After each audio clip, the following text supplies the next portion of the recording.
Oh man. Okay. If nothing like it's the end of October on a Tuesday after being at an awesome conference all weekend to push your comfort level on technology, this was it.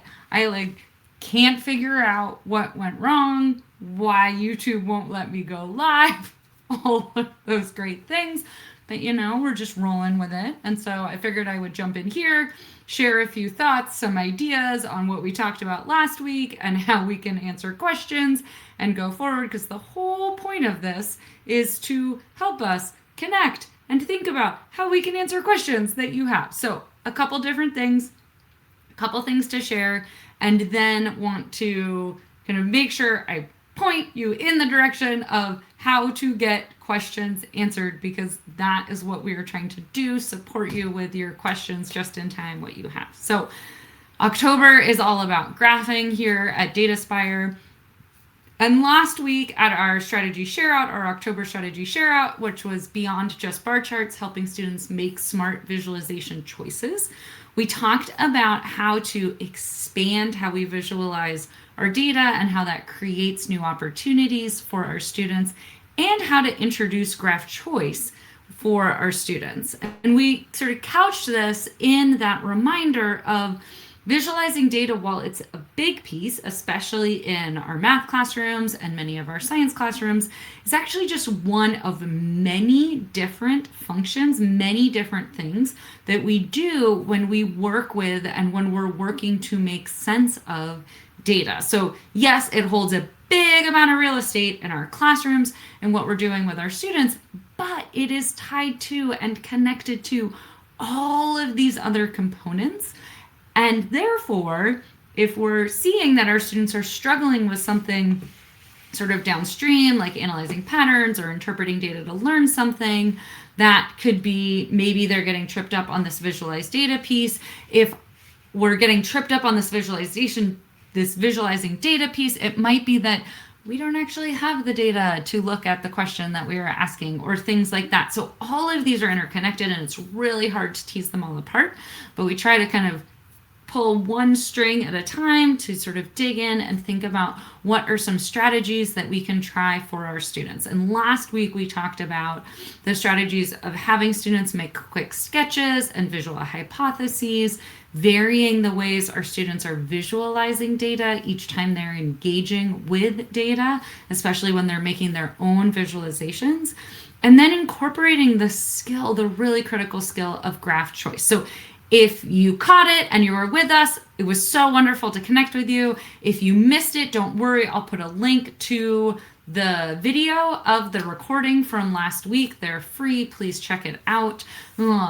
Reach out to us if you have any questions about any of those pieces. And these are just three of a myriad of different strategies that we can try about how we can help our students move beyond those bar charts. Now, the fact that our students make lots of bar charts, while it can feel a little frustrating for those of us that teach in upper grades, it's also, we can reframe it and think about it yes, awesome. They have created the mental model of when I'm looking at data, I should make a bar chart. That is great in some regards, but we need to expand that out, because not every time we're looking at data should we be looking at bar charts. But that mental model exists because we have been showing and having our students use bar charts from the very beginning. You walk into a TK, a kindergarten, a first grade classroom, chances are you will see bar charts of frequencies where they are counting their observations across different categories. And so the repetition, the practice, the time, the practice, the repetition, the iterations has sunk in, and our students have made that mental model, that connection, that pathway of data bar chart. Great. But how do we expand that as our students are growing and aging and building out and looking at more data visualizations as we go? And that's really what this month is all about. Sort of how do we invite our students into visualizing their data in various different ways as that key foundational piece to up-level the visualizations that they're making, to up-level the choices that they're making and how they're engaging with those data when they're in visualizations. Okay, This was supposed to be the moment where it'd be like, send me your questions. How can I help? And technology was not in our favor here on the 21st of October. Man, there has been just so many pieces that we've been juggling for these October sessions. But a few things. One, you can always reach out to us at support@dataspire.org. We are manning that 5 days a week. 5 days a week. Sometimes we jump in on the weekends, but there's always somebody there on the other end. We will answer and respond to your questions as soon as we possibly can. So drop us an email. And if email is not your jam because you have umpteen million emails in your inbox, maybe I'm one of those humans, then you also can submit a question through our Ask Us form, which you can access here, dataspire.tiny.us/ask-us, and we will respond within a day or two based on your questions. So what kinds of questions?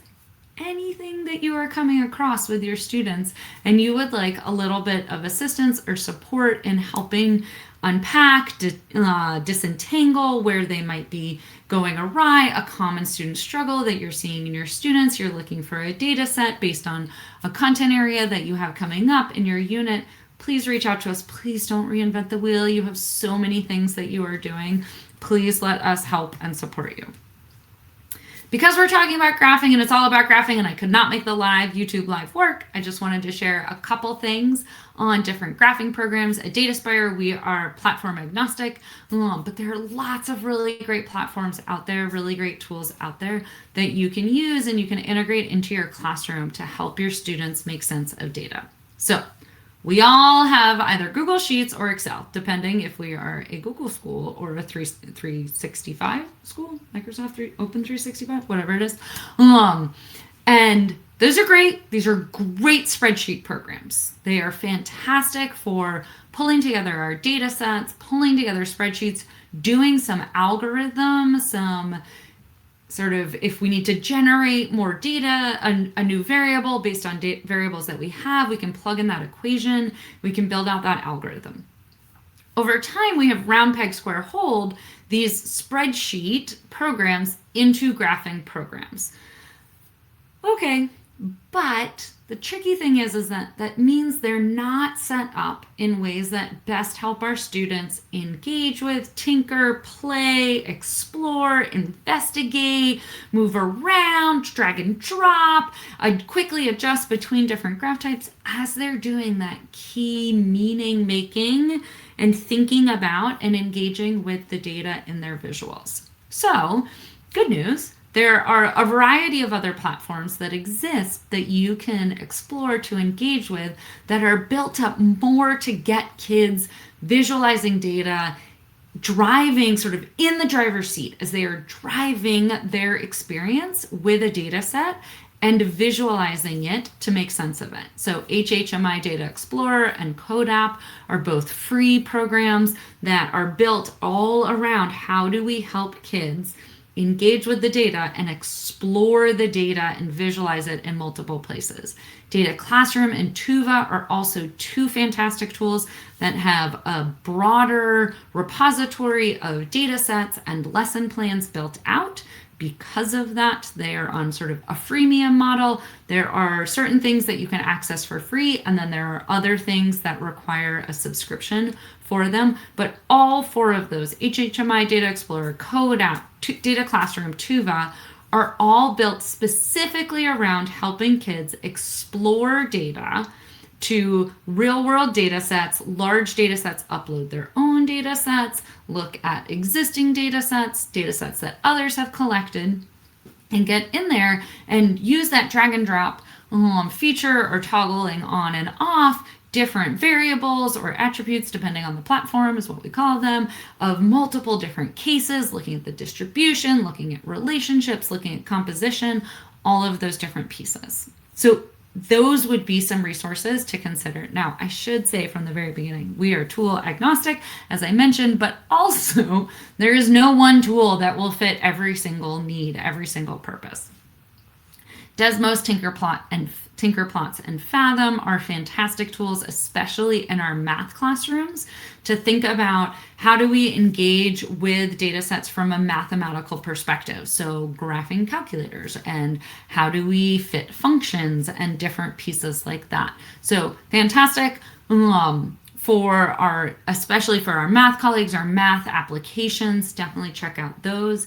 And then if you're interested in getting into more advanced data visualization or this intersection of working with data and coding, there are a variety of different opportunities for our older students of ways that you can get in and make decisions based on it. So Tableau Public, Plotly, RStudio, Python, Jupyter Notebooks, all sorts of different things that you can be using. So it just really depends on what are you looking for, how old are your students, what grade level, so how old, but also what subject areas, where are you looking to pull from, and what are you interested in the students doing. So we spent a lot of time last week thinking about how do we open it up and create more opportunity for our students to explore real world data sets. So I just wanted to share that. And when we talk about tools, it brings up the inevitable question of like, well, when should we be using tools? And so this is what we go off of here on Dataspire and our recommendations.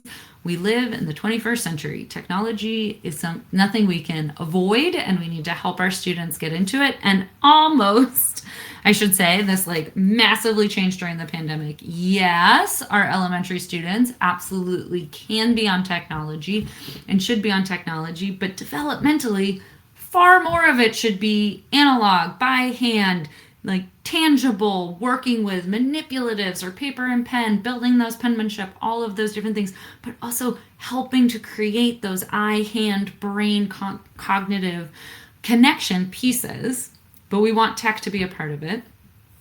By high school, our students really should be engaging with data and visualizing their data, exploring their data far more in our tech platforms than doing it by hand. This has a variety of different reasons. One, it's a workforce readiness skill. No employer will ask somebody to graph something by hand. But two, we can engage with different size of data sets that better fit the developmental stage of our high school students. And also, we can engage with data that is from different spaces and places and times that we can't collect ourselves. And when we use a technology tool to help us engage with the data, visualize the data, do some analysis, some statistical analyses on the data, then more of our time can go into the meaning making than in the execution of the visualization. And all you middle school teachers out there, yep, it is that transition period where we are doing both and, like so many things in middle school. So, that was a lot.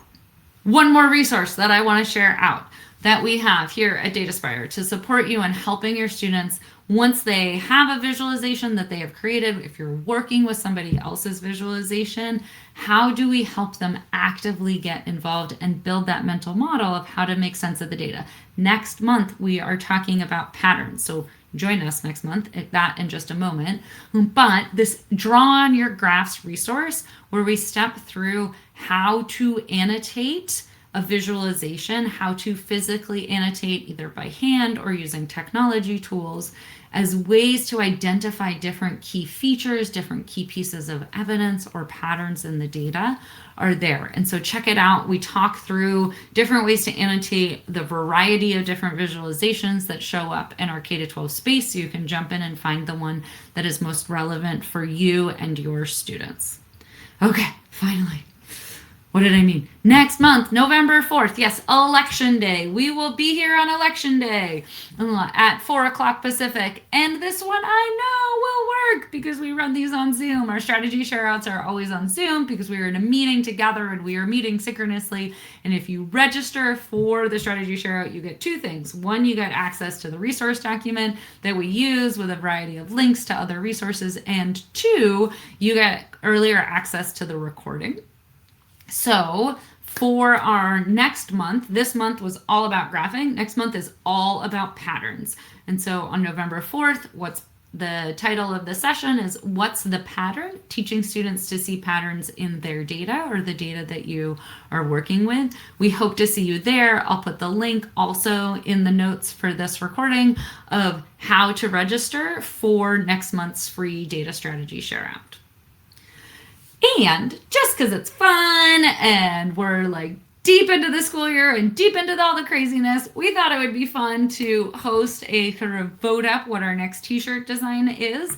And so we'll be launching that next week on October 27th. And so I just wanted to share, like, keep your eyes out. It'll be coming across our social medias and our newsletter of, help your voice be heard and help us pick our next t-shirt design here at Dataspire, where we just sort of love nerding out about funny data puns and different things like that. So hoping you can share your voice and help us pick that next t-shirt design.